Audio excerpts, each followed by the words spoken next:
Why don't you tell us how you came to make it? I just felt I've been making photography projects since 2012, and I just felt it was about time to make some video. I've been making my money through video, basically through freelancing, not much through photography. And yeah, I just guessed it was time to start doing what I do in photography, but through video instead. And what made you pick this story? How did you research? How did you find the character?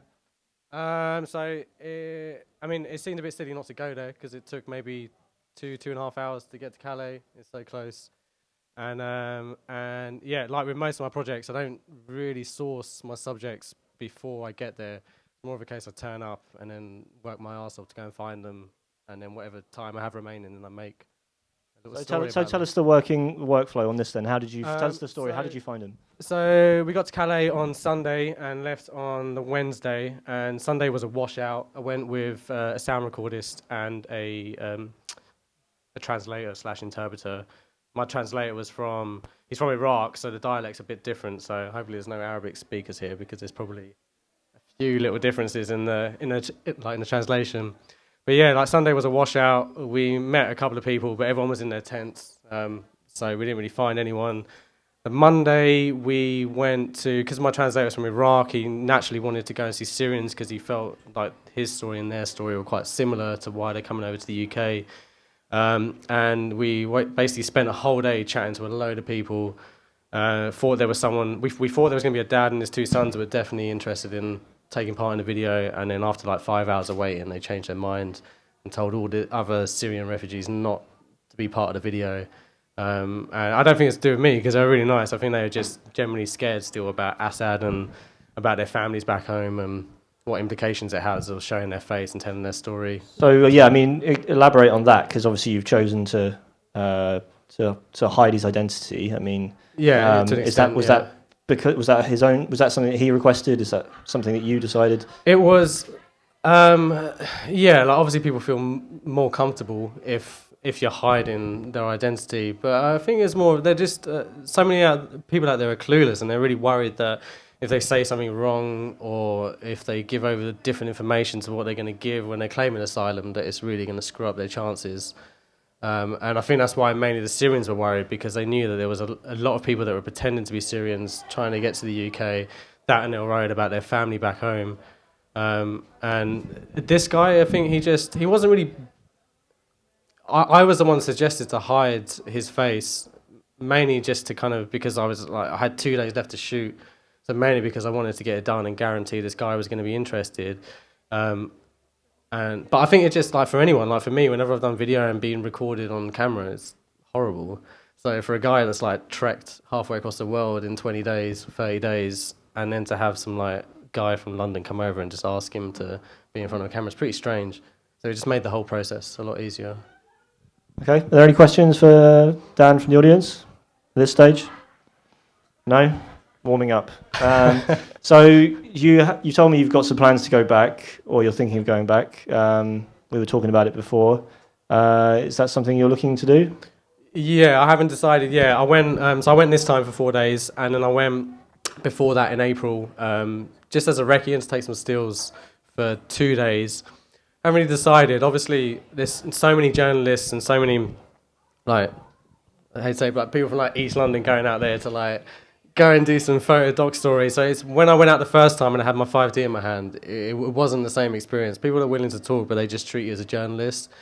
And so this time around, I'm trying to figure out, I want to go back to photography, but I'm trying to figure out how to do it where people are going to be open and responsive and not just shut me down because they think I'm a journalist, which I'm not. And maybe tell us a bit as well, for Blaze over there, who's another man who helped with the production of the film. And the sound design is impressive in this, and it really gives an extra level to the film. So yeah, without the sound design, I don't know what I would have done really. I mean, because I'm so used to working in more commercial stuff where you just put a backing track on. So this is the first video that I've done properly myself, and the first video I've done with sound design. It just helps tell the story. Like the wind throughout it is just what you hear in Calais. Talal, the subject in the video, like sleeps in the tent. That's what he listens to all day long.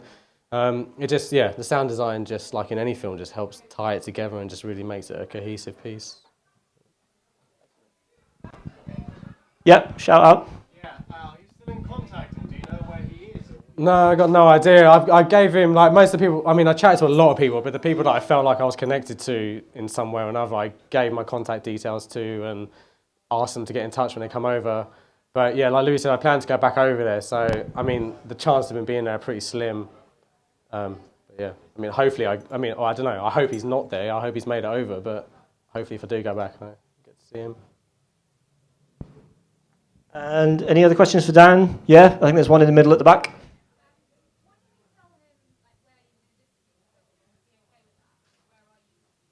The question for anybody who couldn't hear was, what did you tell your subjects about where you're going to distribute the film?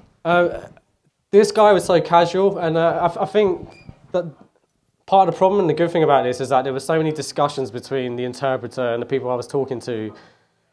I didn't know half the time what was going on, and during the interview, I had to give up at the beginning of translating everything because it was just killing the flow.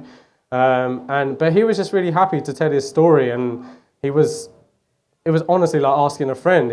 We met him, we talked to him for about 20 minutes.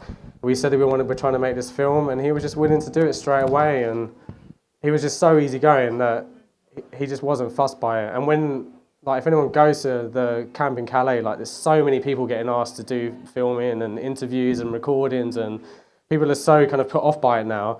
But I think maybe because he hasn't got the story that everyone's after, he was quite willing to talk about it, and to be honest. Any other questions for Dan?